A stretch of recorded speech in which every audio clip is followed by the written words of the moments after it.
আজকে আমি একটা বিশেষ বিষয় নিয়ে এই মুহূর্তে লাইভে আসছি। তো বিষয়টা হচ্ছে যে আমি দীর্ঘদিন ধরে দেখে আসছি যে আমাদের দেশে তথা রাজ্যে কিছু অনুন্নত জাতি রয়েছে যাদেরকে এসসি এসটি এবং ওবিসি ক্যাটাগরির মধ্যে ফেলা হয়েছে, যাতে করে সমাজের মূল স্রোতের সাথে এই সমস্ত জাতিগুলোকে আনা যায়, অর্থাৎ সমতায় আনা যায়। কিন্তু কিছুদিন যাবৎ দেখছি যে এই জাতিগুলোর মধ্যে সমতা তো দূরের কথা, আমাদের লোকাল ভাষায় যেটা আমরা বলি এক কাঁধিয়া হয়ে যাচ্ছে। এক কাঁধিয়া মানে একটা গরু, মানে নাগলে যখন দেখতাম যে একটা গরু খুব শক্তিশালী, তার দিকেই ওই জুয়ালের যে আঁধ বলি সেই আঁধটা একদিকেই ঝুলানো হয়, আর একদিকটাকে ফাঁকা করা হয় যাতে দুর্বল গরুটা এগিয়ে যেতে পারে। তেমনি দেখা যাচ্ছে যে এই জাতিগুলোকে সমতা আনার জন্য সরকারের পক্ষ থেকে ডেভেলপমেন্ট বোর্ড দেওয়া হচ্ছে। কেন? যেমন ওবিসি অসংখ্য জাতি রয়েছে, তাদের মধ্যে কুর্মী আছে বর্তমানে। তো এই কুর্মী জাতির অন্যান্য ওবিসি জাতির থেকে এরা অনেকটাই পিছিয়ে পড়ছে, সেই কারণে এদের ডেভেলপমেন্ট বোর্ড দেওয়া হচ্ছে। ইদানিং আমি একটা দেখিলাম যে 7টা জাতির এসটিদের মধ্যে মুন্ড আছে, এসসির মধ্যে ডোম আছে। কিন্তু এটা দিতে হচ্ছে কেন? কেন দিতে হচ্ছে? তার মূল কারণ হচ্ছে এদের উন্নয়নে কোনো সমতা নাই, অর্থাৎ বৈপরীত্য রয়ে গেছে। এর মূল কারণটাই কি?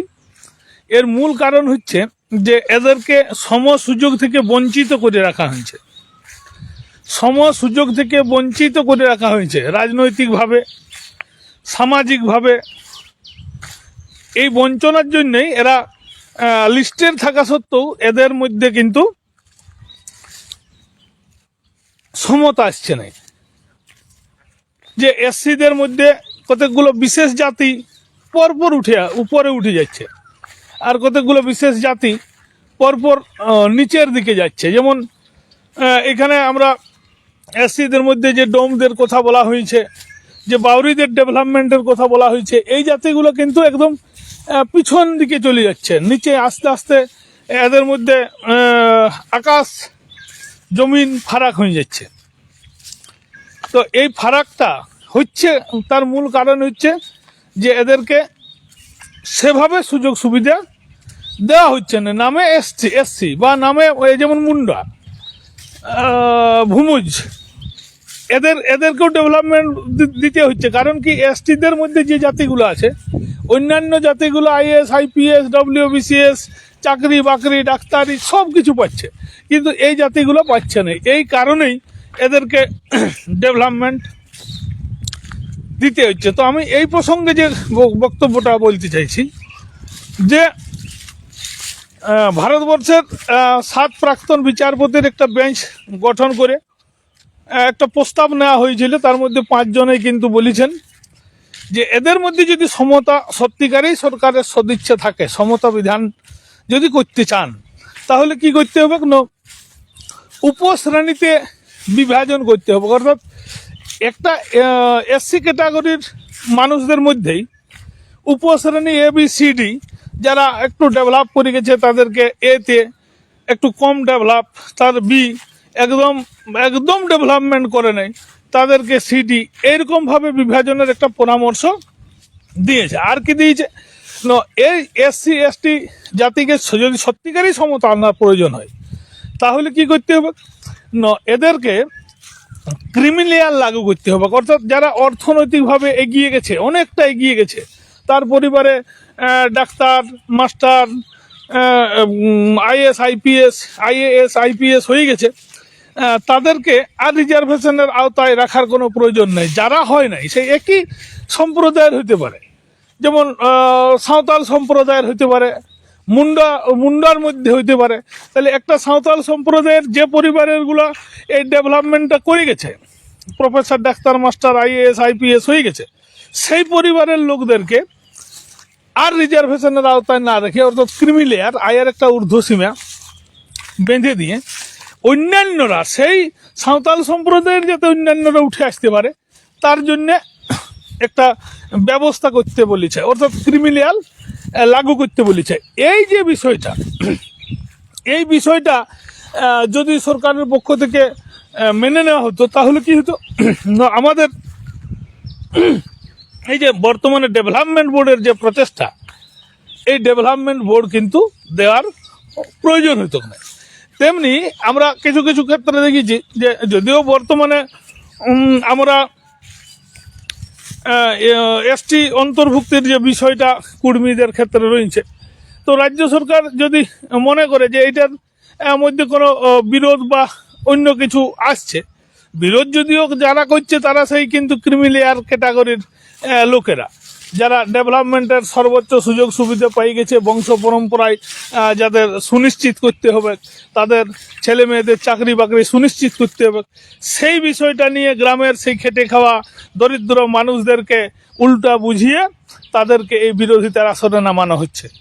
এই রকম একটা কিন্তু সারা ভারতবর্ষের একটা পরিস্থিতি তৈরি হয়েছে। তো আমি যে বিষয়টা বলতে চাইছিলাম যে যদি মনে করে যে বিরোধ হচ্ছে, তো কুর্মীকে যদি ডেভেলপমেন্ট মনে করে, যদিও ইয়ার হক অধিকার আছে আদিবাসী তালিকার অন্তর্ভুক্তির বিষয়টা, তা সত্ত্বেও বলা হচ্ছে যে এরাকে এ ক্যাটাগরিতে রেখে রাখা হোক, আমাদের কোনো অসুবিধা নেই, কোনো আপত্তি নেই, কিন্তু এর পরিচিতি যেটা সঠিক, যেটা বাস্তব, সেটা প্রদান করা হোক। এই বিষয়টা আমরা বারে বারে বিভিন্ন মিটিংয়ে, আমরা বিভিন্ন আলোচনার টেবিলে আমরা বলেছি।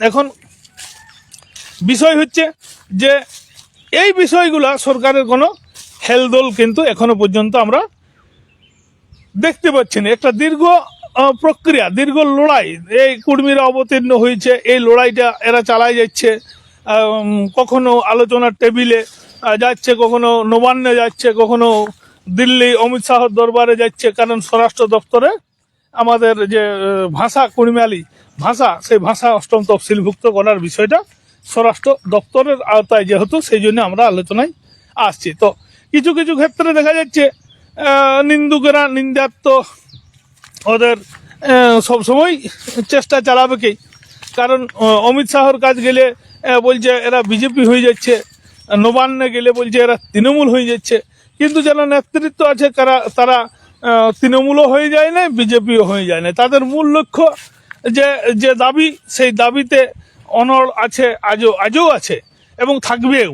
নেতৃত্ব সেরকমভাবে, যদি কোনো রাজনৈতিক দল সেরকমভাবে পদক্ষেপ না নেয়, তাহলে এই নেতৃত্ব কিন্তু কারো পক্ষও নয়, কারো বিপক্ষও নয়। আর যে নিবেক, সদিচ্ছা দেখাবে, কুর্মী জাতি অকৃতজ্ঞ নয়, যে দেখাবে, যে সদিচ্ছা করবে, তার পক্ষে কুর্মী জাতি যাবে। এটা আমাদের ঘোষিত নীতি, এটা আমরা ঘোষণা করেই দিয়েছি। কারণ এই দীর্ঘ লড়াইয়ে আমরা কি দেখেছি, মিথ্যা মামলা দেখেছি, জেল খাটতে, জেল খেটেছে। তাহলে এইভাবে না গিয়ে আমরা এরপর একটু পথটা পরিবর্তন করছি, পথটা কি, রাজনৈতিক পথেই যেহেতু এর সমাধান হবে, রাজনৈতিক পথেই, তাইলে রাজনীতিকে প্রভাব ফেলার জন্য যতটা যে কৌশলটা অবলম্বন করা প্রয়োজন মনে করছি, সেই কৌশলটা আমরা কিন্তু নিতে চলেছি। এই কৌশল আগামী দিনে কিভাবে কোন পথে কোন মতে যাবে সেটা একটা দীর্ঘ আলোচনার বিষয় আছে। সেই আলোচনা করে আমরা ঠিক করে নিব কোন পথে গেলে আমাদের এই এই বিষয়টা সঠিক জায়গায় পৌঁছাইতে পারবে। তো যাই হোক, আমার আবেদন, কেউ বিভ্রান্ত হবেন না। আর এই যে বৈপরীত্য বা যেভাবে সমতা পৌঁছাইতে পারছে না, এদেরকে রাজনৈতিক সুযোগ সুবিধা যাতে প্রদান করা হয় সেই আবেদনটা রাখছি। আর আপনাদেরকে অনুরোধ করব সবাই সঠিক পথে মতে এগিয়ে চলুন, যাতে করে কাঙ্ক্ষিত লক্ষ্যে পৌঁছাইতে পারেন। এই অনুরোধ, এই আবেদন রাখে আজকের লাইভটা একটু কিছুক্ষণ পরে ব্যস্ত হয়ে যাব, সেই কারণে আজকের লাইভটা এখানে শেষ করছি। জোহার, ধন্যবাদ।